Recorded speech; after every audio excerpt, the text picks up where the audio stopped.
I'm Linda Lieff Altabef. I made Aliyah with my husband Doug. I was born in New Milford, Connecticut, in the United States. It's a small rural town with about a population similar to Rosh, Pina.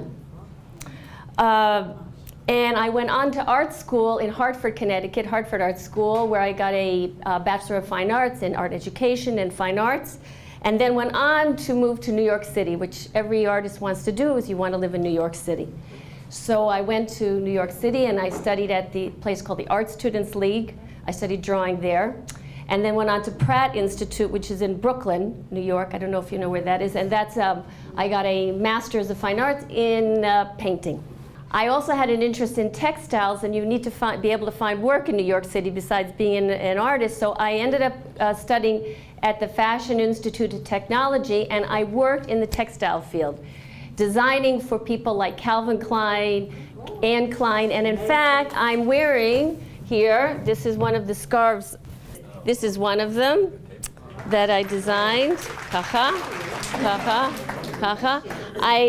I designed everything from scarves to wallpaper, sheets, anything that you could put a pattern onto, I was designing. Dresses, shirts, and so forth.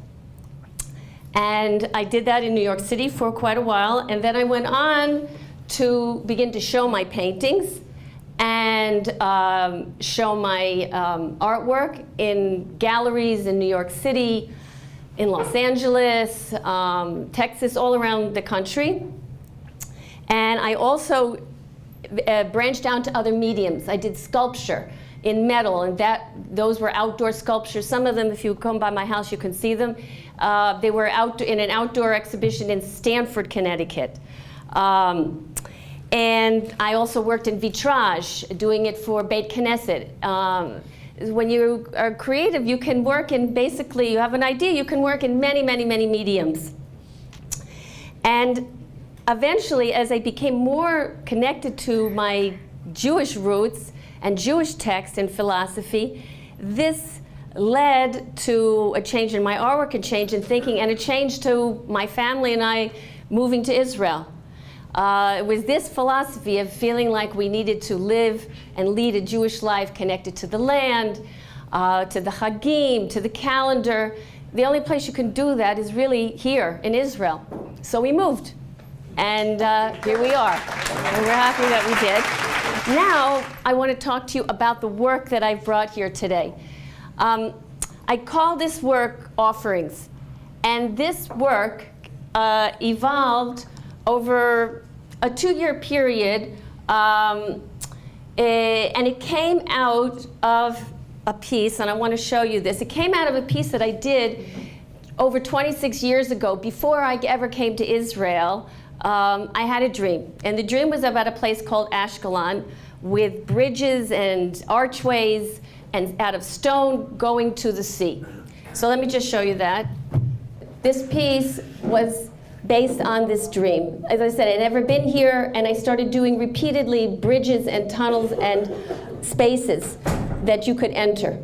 I didn't quite understand because I'd never been to Israel, but these basically informed everything that I did from then on. I painted more passageways. I was influenced by Greek architecture and looking at Italian artwork, Piranesi, and anyway, so this informed my work. Flash forward 26 years later, here I am in Israel. And it's as though I went through that passageway and came out, and all of the things that I had been thinking about were all here. You had your stone archways, your bridges, the old architecture. It's the history. It's though I was using memory, like collective memory, to create these pieces. I started looking at the architecture and looking at what it was about. And I looked at sort of a temple image, a sacred space, and I realized that it was everywhere. So it was everywhere in the Jewish faith, in the Muslim faith, in Christian faith. They all used this idea of a temple kind of imagery of sacred spaces. So I took the elements and I repeated it here, as you see in this one. In this one, I repeated the image. I made blocks and shapes that I carved and repeated the image. And I sewed this on fabric and repeated the image in paint and color, as you see in this one. And then I became more, as I became more playful in knowing what I wanted to do in this imagery, I became more playful in it. So you can see in this one, I've taken that iconic image of the lintel, the pillars, and the stairs, and I realized it was sort of like a basic template for elements in life. You had the stairs, which leading up to a sanctuary. The stairs and the base are like the sea, the sanctuary, the earth, and the roof, the sky. And it was repeated, like I said, I did it here, which becomes more batik-y. And then I said, wow, I'm here, and there's such a weaving of different cultures happening here. So I started actually weaving with paint. So if you look at this one here, I've taken paint and I wove the color. That's how I see it, as weaving color, and then placing this iconic image on top of it. And you'll see it here. I call this the Golden Dome, because when you go to Jerusalem, the Golden Dome permeates the landscape. So I used it, again, in a playful way, here in a more direct way, and here in a more abstract way. And as I moved through it, the most recent one is this one here, because as I took ownership of the shapes and abstracted it, to take it and create a new space with it.